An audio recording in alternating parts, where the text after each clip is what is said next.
Hi hello ನಮಸ್ಕಾರ. ನಾನು ನಿಮ್ಮ ಸಚಿನ್ ಬೆಕ್ಕ. ಸ್ನೇಹಿತರೆ, ಸ್ಥಳೀಯ ಇತಿಹಾಸವನ್ನು ಬೆನ್ನತ್ತಿ ಹೊರಟಂತಹ ನನಗೆ ಸಿಕ್ಕಿರ್ತಕ್ಕಂತಹ ಒಂದು ವಿಶೇಷ ಗ್ರಾಮ ಕೆ ಕಾಳೇನಹಳ್ಳಿ ಅಲಿಯಾಸ್ ಕುರುಬರ ಕಾಳೇನಹಳ್ಳಿ. ಈ ಕುರುಬರ ಕಾಳೇನಹಳ್ಳಿ ಅಥವಾ ಕೆ ಕಾಳೇನಹಳ್ಳಿಗೆ ಶಾಸನಗಳ ದಾಖಲೆಗಳಿಲ್ಲ. ಆದರೆ ಪ್ರಾಚೀನ ಕಾಲದ ಒಂದು ಈಶ್ವರ ದೇವಾಲಯ ಇಲ್ಲಿ ಸಿಕ್ಕಿದೆ. ಆ ಈಶ್ವರ ದೇವಾಲಯದ ಬಗ್ಗೆ ನಾನು ನಿಮಗೆ ಮಾಹಿತಿಯನ್ನು ನೀಡ್ತೇನೆ. ಹೊರಭಾಗ ಮಾಹಿತಿಯನ್ನ ಆಧರಿಸಿ ಹುಡುಕಿ ಹೊರಟಂತಹ ನನಗೆ ಸಿಕ್ಕಿರ್ತಕ್ಕಂಥದ್ದು ಈ ಬೇಲಿಗಳ ಮಧ್ಯೆ ಇರ್ತಕ್ಕಂತಹ ಒಂದು ಸುಂದರವಾಗಿರ್ತಕ್ಕಂತಹ ಶಿವ ದೇವಾಲಯ.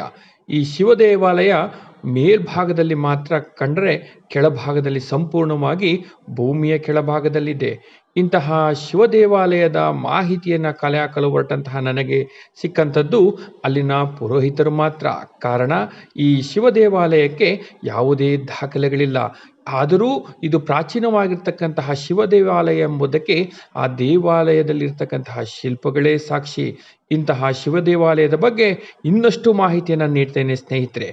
ಮತ್ತೊಂದು ಆಶ್ಚರ್ಯಕರ ವಿಷಯ ಎಂದರೆ, ಈ ಶಿವ ದೇವಾಲಯದ ಒಳಭಾಗದಲ್ಲಿರ್ತಕ್ಕಂತಹ ಶಿವಲಿಂಗವನ್ನು ಈ ಊರಿನ ಸುಮಾರು 80ರಷ್ಟು ಜನರಿಗೆ ದರ್ಶನವೇ ಆಗಿಲ್ಲ. ಕಾರಣ, ಅಲ್ಲಿರ್ತಕ್ಕಂತಹ ನಂಬಿಕೆ ಮತ್ತು ಭಯ. ಶಿವ ದೇವಾಲಯವಾಗಿದ್ದರಿಂದ ಕೆಳಭಾಗದಲ್ಲಿ ಇಳಿದು ಬಂದು ನೋಡ್ತಕ್ಕಂತಹ ಕೆಲಸವನ್ನು ಊರಿನ ಯಾವ ವ್ಯಕ್ತಿಗಳು ಕೂಡ ಮಾಡಿಲ್ಲ ಎಂಬತಕ್ಕಂತಹ ವಿಷಯ ಆಶ್ಚರ್ಯವನ್ನುಂಟು ಮಾಡುತ್ತದೆ. ಈ ಶಿವ ದೇವಾಲಯ ಭೂಮಿಯ ಒಳಭಾಗದಲ್ಲಿ ಇರೋದರಿಂದ ಮಳೆ ನೀರು ಕೂಡ ಸಂಗ್ರಹವಾಗ್ತಕ್ಕಂತಹ ರೀತಿಯಲ್ಲಿ ಈ ದೇವಾಲಯ ವಾಸ್ತವ ಸ್ಥಿತಿ ಇದೆ.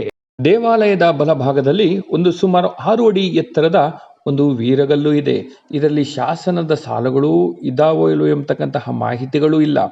ಇದನ್ನು ಸಂಪೂರ್ಣವಾಗಿ ಎಣ್ಣೆಯನ್ನು ಹಾಕಿರೋದ್ರಿಂದ ಗಟ್ಟಿಯಾಗಿರ್ತಕ್ಕಂತಹ ಚಕ್ಕೆ ಬರ್ತಕ್ಕಂತಹ ರೀತಿಯಲ್ಲಿ ಈ ಶಿಲ್ಪ ಸದ್ಯದ ಪರಿಸ್ಥಿತಿಯಲ್ಲಿದೆ.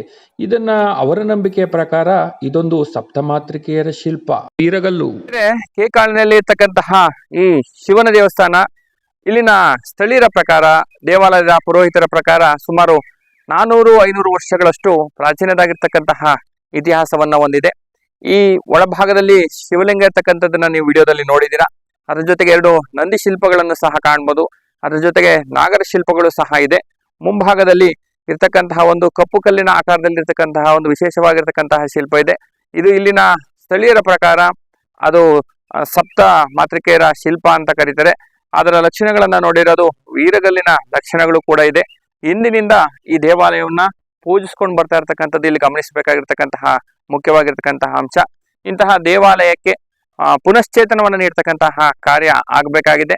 ಆ ನಿಟ್ಟಿನಲ್ಲಿ ಊರಿನ ಯುವಕರು, ಗ್ರಾಮಸ್ಥರು, ಸ್ಥಳೀಯರು, ಶಾಸಕರುಗಳು ಇದರ ಅತ್ತ ಗಮನ ಹರಿಸಿದ್ರೆ ಇನ್ನೊಂದು ಪುರಾತನವಾಗಿರ್ತಕ್ಕಂತಹ ದೇವಾಲಯ ಮತ್ತೆ ಮುಂದಿನ ಪೀಳಿಗೆಗೆ ಕೊಂಡೊಯ್ಯೋದಕ್ಕೆ ಸಾಧ್ಯ ಆಗುತ್ತೆ ಅಂತ ಹೇಳ್ತಾ, ಮತ್ತೊಂದು ಮುಂದಿನ ವಿಡಿಯೋದೊಂದಿಗೆ ನಾನು ನಿಮ್ಮನ್ನ ಭೇಟಿ ಮಾಡ್ತೇನೆ. ಅಲ್ಲಿವರೆಗೂ ನಮಸ್ಕಾರ.